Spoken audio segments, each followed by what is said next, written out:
What is going on, everybody? Today we are going to be reviewing the Nike Zoom Fly 6.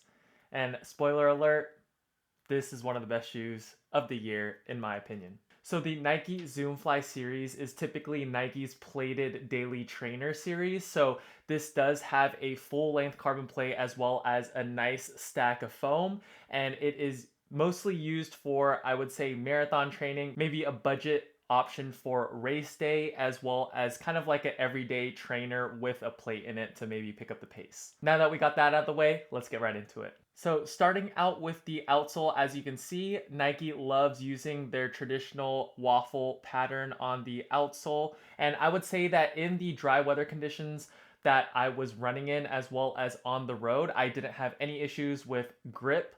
I never felt like I was going to slip at any point, and the traction held up very well on the road in dry weather conditions. Now, when you throw maybe wet weather conditions at it or a little bit of off-road stuff, I can't say too much on that, but I don't believe that this grip will perform too well. I mostly tested this shoe on the road in dry weather conditions, so take that as you will, and they performed totally fine for me. Now, as for durability of the outsole, I have a little bit under 20 miles on this shoe, and I can already see some of the nubs in the back lateral side of the heel coming off. Now, I don't think I'm too concerned about that happening, as maybe it was my fault. I was maybe dragging my heel as I was running and those nubs just wore off really quickly. But I do feel that this is going to be a little bit less durable than a typical daily trainer. But that's just me projecting that or hypothesizing on that. So again, take that with a grain of salt. Now, moving on to the midsole of the Nike Zoom Fly 6, we have a full length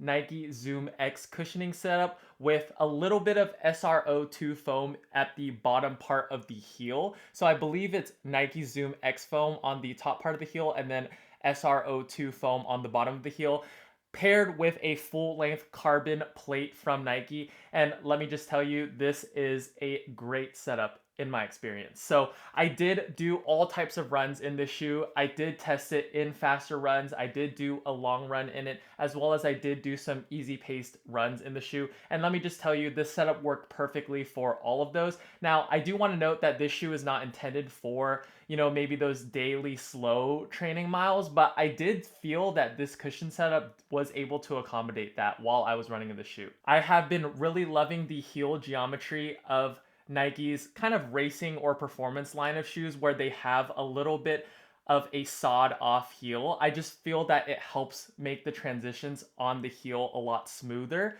Now, that's been my experience, as well as the carbon plate and the rest of the foam setup just really flows in the transitions, and I personally really like the shoe. I think the transitions is probably the highlight of this midsole setup because it makes you want to run a little bit faster without really noticing it. And I think that that's really important in a tempo shoe or a race shoe. So I think that that just makes this midsole totally versatile. And if I were to knock the midsole at all, I would say that maybe the heel is a little bit on the narrow side, as I did mention in the first run review. And if you are a heavy overpronator or a supinator and typically maybe wear stability shoes, this shoe may not be the best for you, as I do feel that since this foam is a little bit of a softer setup, as well as having that high stack height in the heel, 42 millimeters, it might feel a little bit too unstable for you if you're typically wearing stability running shoes. So that is something to note. Now, how did the cushioning feel? I would say that it's a definitely softer foam,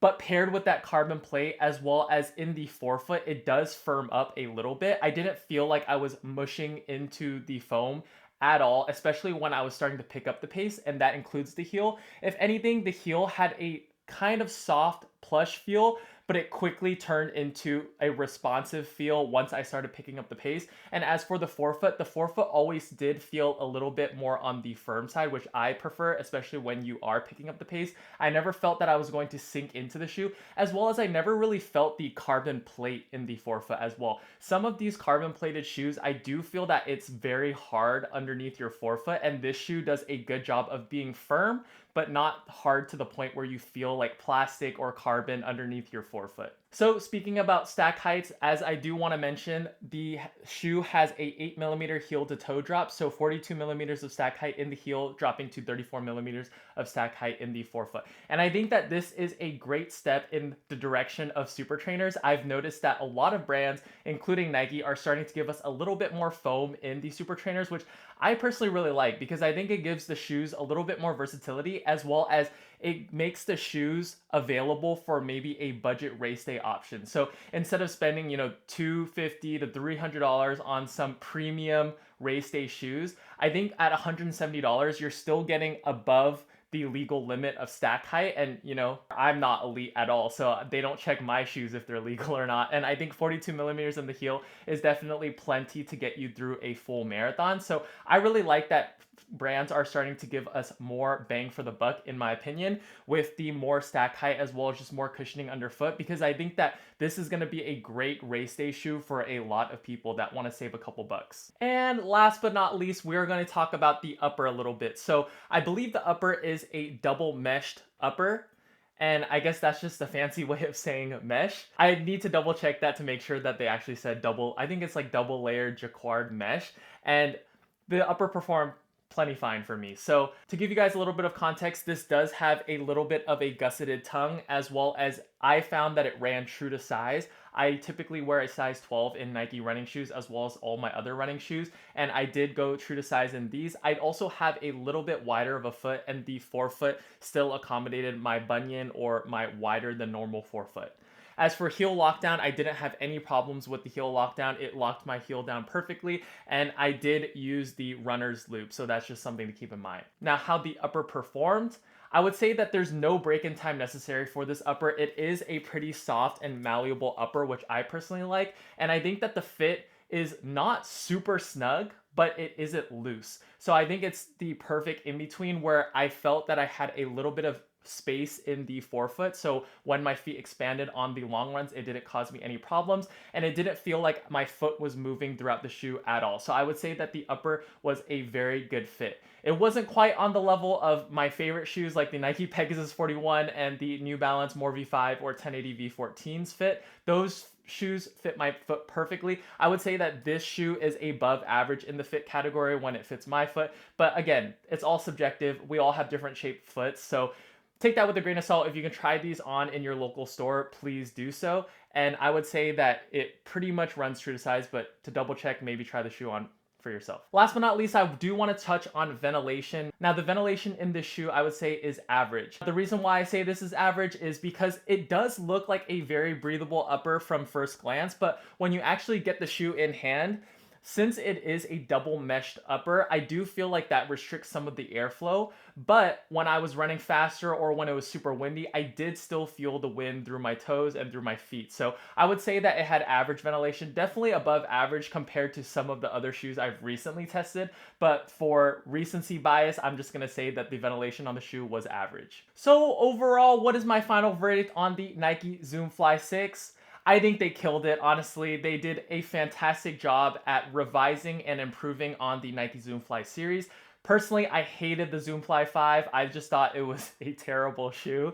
But that's, my opinion. I believe that they made this shoe a lot lighter. They made the shoe more comfortable and bouncy. They made it more versatile, all for the same price of $170. And speaking on the price, like I said in the review, I think that this could be a phenomenal race day option if you do want to save a couple bucks. Now, it's not going to be maybe as light as some of the premium race day shoes, and it's not going to maybe feel as bouncy as those premium race day shoes, but you are saving, anywhere from $70 to $100 in some cases. And I think that for a majority of runners, this is going to suit your needs perfectly. It is super comfortable. It does give you that little pep in your step that you want on race day. And I also believe that it's going to be a little bit more durable than premium race day shoes. I think the outsole is going to hold up. So if you want to train in the shoe for long runs as well as use it in your actual race day, you can actually do that. And then if you already have the Nike Alpha Fly 3s or you have a premium race day shoe,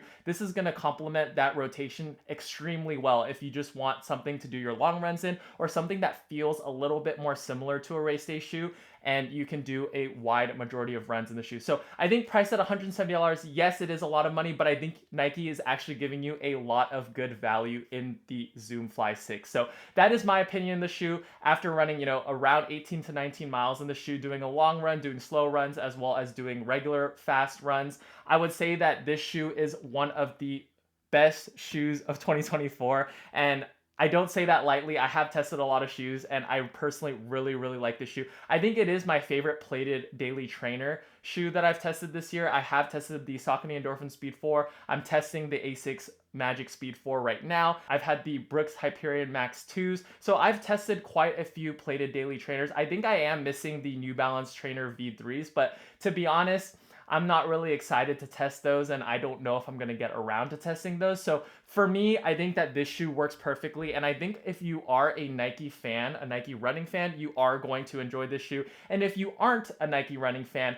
I think that this shoe is a good shoe to try on if you're looking for super trainers. So definitely keep these in mind, or at least try them out. So with that being said, that's going to wrap up my review on the Nike Zoom Fly 6. As I said, it's one of my favorite shoes this year. I think it's a fantastic value as well as performer, and I think a lot of people are going to be happy with these, especially with some sick colorways coming out, including this one. I really like this one. So that's going to pretty much wrap up my review. Thank you guys so much for watching, and stay tuned. I am still breaking in the Asics Magic Speed 4s. They're taking a little bit longer to break in and review, so stay tuned for that. That review is going to come up next, and then we'll see what other shoes come out. I unfortunately struck out on the Adizero Evo SLs, which I'm extremely sad about because now I'm going to have to wait till all the way, I think, next March in order to review those. So stay tuned for that as well. And leave in the comment section down below if there's any shoes that you guys want me to review or maybe take a look at. I'm not going to guarantee that I can review them because, I have limited budget, and I am trying to save up for, the Asics Nova Blast 5 that's coming out, as well as a couple of other shoes. So